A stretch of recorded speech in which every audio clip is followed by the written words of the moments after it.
Mobile হাতে নিয়ে scroll করছেন। অনেক মানুষ আছে চারপাশে, তবুও মনে হচ্ছে আপনি একা। কখনো কি মনে হয়েছে আমাকে কি সত্যি কেউ বোঝে না? আমি সবার সাথে থাকি, তবুও ভিতরে ভিতরে এত ফাঁকা লাগে কেন? যদি এমন অনুভূতি আপনারও হয়ে থাকে, তাহলে আজকে এই ভিডিওটা আপনার জন্য। কারণ আজ আমরা কথা বলবো একাকিত্ব কি, কেন আমরা একা অনুভব করি, এবং সবচেয়ে গুরুত্বপূর্ণ কিভাবে ধীরে ধীরে এই লোনলিনেস থেকে বেরিয়ে আসা যায়। সো হেই গাইস, আমি বিপ্রসিদ। আপনারা দেখছেন unknown world officials. Unknown world officials এর নতুন একটা এপিসোডে আপনাদের সবাইকে স্বাগত।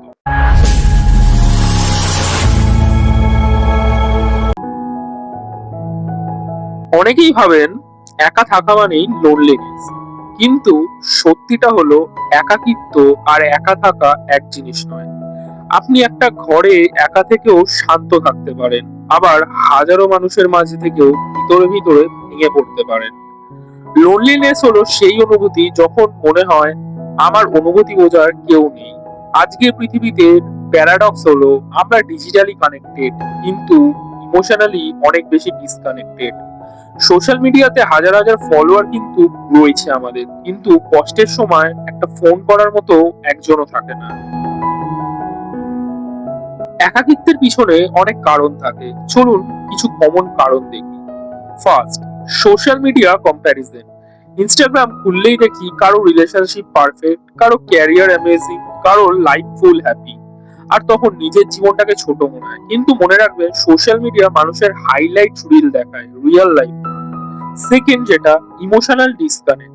অনেক সময় আমরা কথা বলি কিন্তু মনের কথা বলি না। সবাইকে বলি আমি ভালো আছি, কিন্তু ভিতরে ভিতরে আমরা হেল্প চাই। Third, toxic relationship.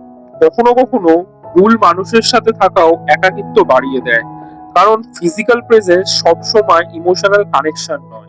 4 নম্বর, সেলফ ডাউট। অনেকেই মনে করেন আমি ইন্টারেস্টিং না, আমাকে কেউ পছন্দ করবে না। এই নেগেটিভ সেলফ টক ধীরে ধীরে মানুষকে আইসোলেশনের দিকে ঠেলে দেয়। একাকিত্ব শুধু মন খারাপ না, এটা ধীরে ধীরে পুরো জীবনকে এফেক্ট করে। Overthinking, depression, anxiety, motivation lose করা, সেলফ কনফিডেন্স নষ্ট হওয়া, এগুলো কিন্তু এই লোনলিনেস থেকেই হয়।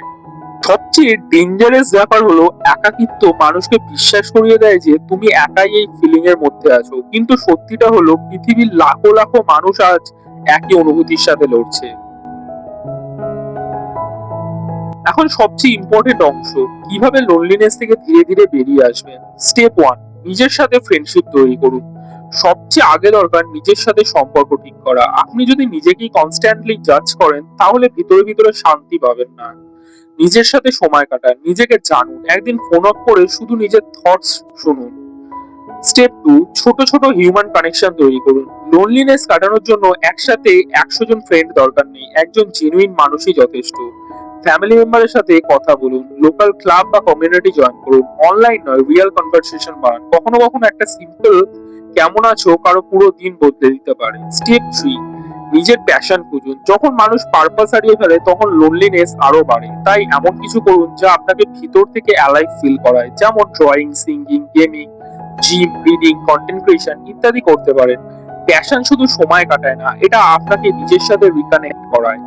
স্টেপ 4, নিজের ফিলিং চাপা দেবেন না। অনেকেই স্ট্রং হওয়ার নামে সব ইমোশন ভিতরে ভিতরে জমিয়ে রাখেন, কিন্তু সত্যিকারের স্ট্রেংথ হলো নিজের পেন অ্যাকনলেজ করা।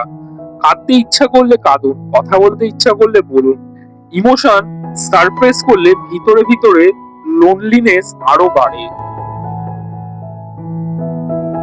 একটা ডিফারেন্স আছে লোনলি হওয়া আর সলিউটেড হওয়ার মধ্যে।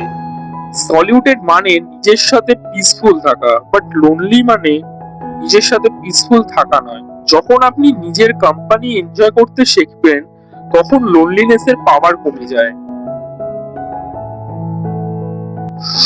সবাই জীবনে কোনো না কোনো সময় লোনলি ফিল করে, ইভেন সাকসেসফুল মানুষও অনেক সময় লোনলিনেস ফিল করে। কারণ লোনলিনেস দুর্বলতার সাইন না, এটা হিউম্যান ইমোশন। হয়তো আজ আপনি একা অনুভব করছেন, কিন্তু তার মানে এই না যে আপনি আনইম্পর্টেন্ট। আপনার এক্সিস্টেন্স ম্যাটার করে। কখনো কখনো লাইফের সবচেয়ে সুন্দর চ্যাপ্টার শুরু হয় সবচেয়ে লোনলি সময়ের পরে।